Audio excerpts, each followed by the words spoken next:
여러분 안녕하십니까? 2021년 11월 29일을 맞아서 오늘도 하나님께서 우리에게 주시는 생명의 말씀을 함께 나눕니다.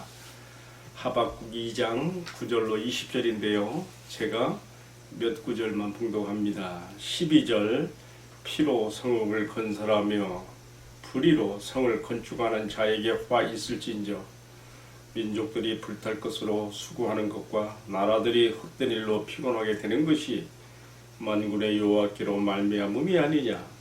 이는 물이 바다를 덮음같이 여호와의 영광을 인정하는 것이 세상에 가득함이니라. 이어서 오늘의 말씀 마지막 구절 20절 오직 여호와는 그 성전에 계시니 온 땅은 그 앞에서 잠잠할지니라 하시니라. 아멘. 방금 봉독한 말씀을 중심으로요. 물이 바다를 덮음같이 또 그 앞에서 잠잠히 두 가지 제목을 가지고 함께 말씀을 나누겠습니다. 먼저 하박국 선지자의 활동 시기를 보면요. 요시야 왕 마지막 말기에 해당이 된다고 볼 수 있습니다. 주전 612년부터 605년까지 이렇게 활동 시기로 보는데요. 이 시대가 어떤 시대인가 하면은 마치 침몰에 들어가는 배처럼 유다 왕국의 국군이 다 하여서 이제 멸망으로 기울어지고 있는, 다시 이렇게 세울 수가 없어요.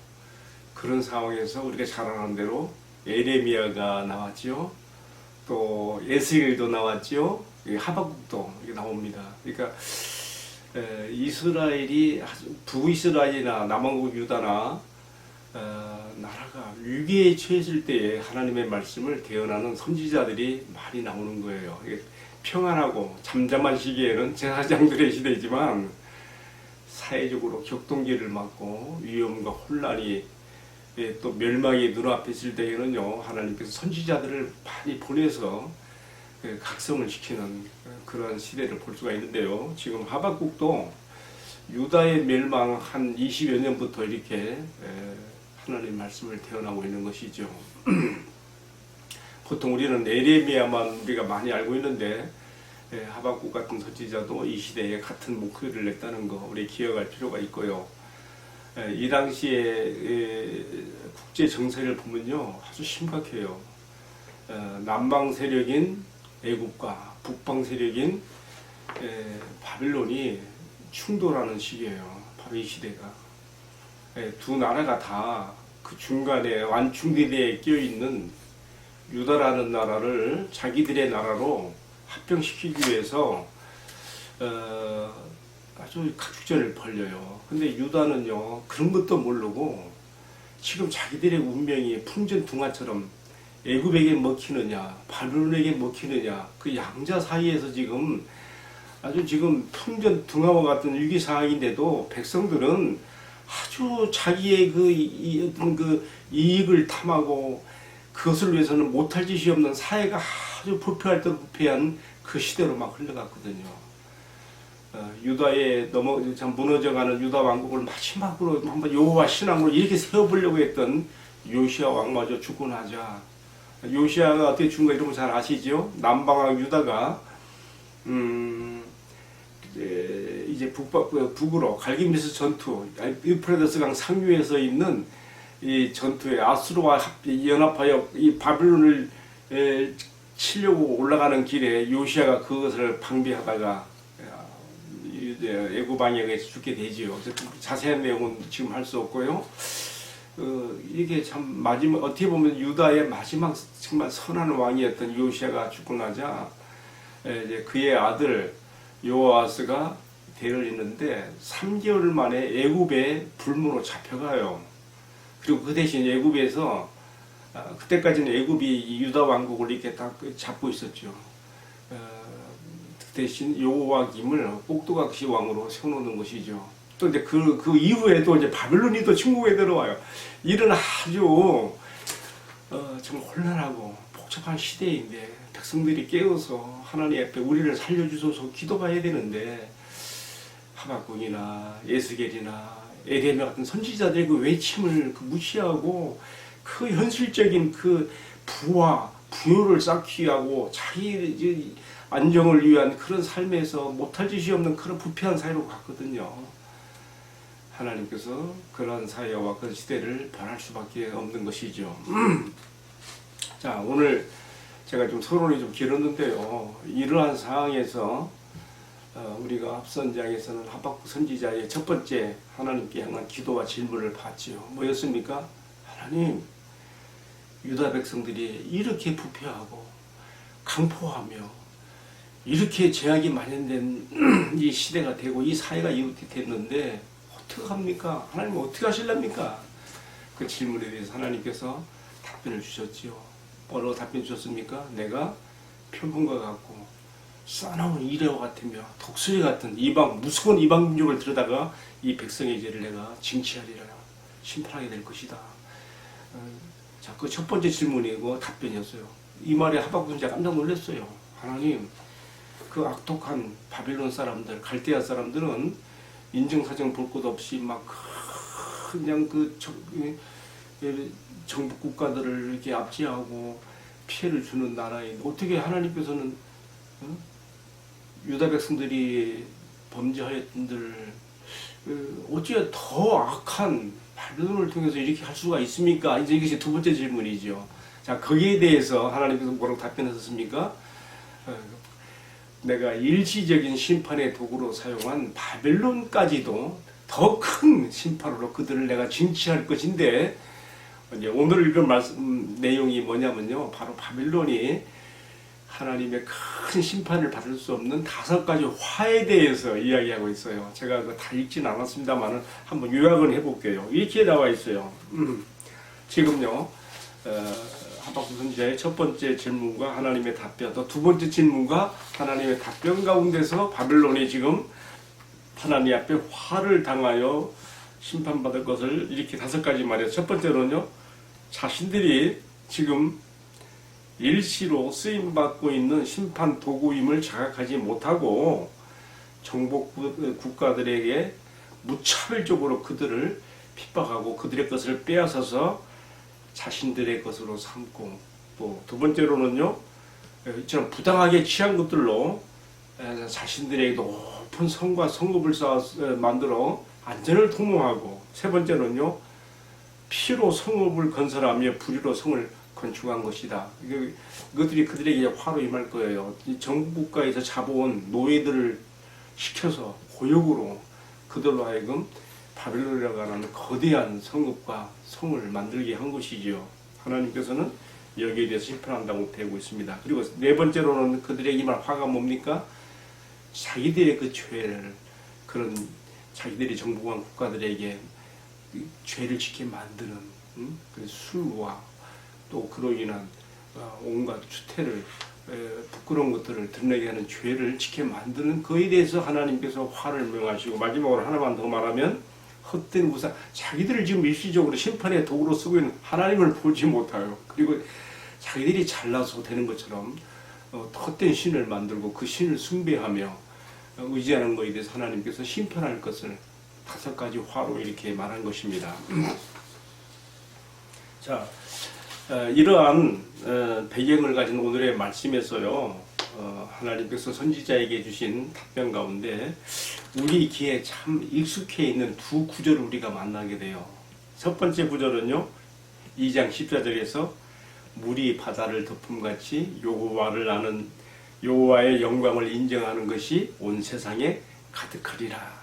또 한 가지는요, 마지막 구절에 나와 있는 2장 20절, 오직 여호와는 그 성전에 계시니 온 땅은 그 앞에서 잠잠할지니라. 저는 이 두 말씀을 잠깐 제가 해설하고 여기에 대해서 적용하는 쪽으로 나가려고 합니다. 먼저 물이 바다를 덮음같이 여호와의 영광을 인정하는 것이 세상에 가득하니라. 지금 이 말씀이 나오는 배경은 어디서 나옵니까? 이 말씀은요, 방금도 말했지만 갈대아 사람들을, 바빌론을 하나님께서 자기 백성 유다를 심판하는 일시적인 도구로 사용했지 않습니까? 심판의 도구로. 그런데 그들은 그런 하나님을 알아보지 못하고 자기들의 이름을 드러내며 자기들의 힘으로 이 모든 것을 이루는 줄 알고 피정복 국가들을 사람들 노예로 끌어다가 피의 성읍을 건설했단 말이에요. 고욕을 짜내면서 그들을 괴롭히며 성을 건축하겠지만은 이런 것들은 다 헛속으로 헛된 대로 돌아갈 것이며 세상의 모든 것들을 주재하시며 주관하시는 하나님의 능력 안에서 오직 물이 바다를 덮음같이 그의 영광만이, 그의 이름만이, 그를 아는 것만이 온 세상에 가득하게 될 것이라고 하는 그 말씀이죠. 우리가 이 말씀을 잘 적용을 우리가 해봐야 됩니다. 하박국 선지자는요 그렇게 생각했어요.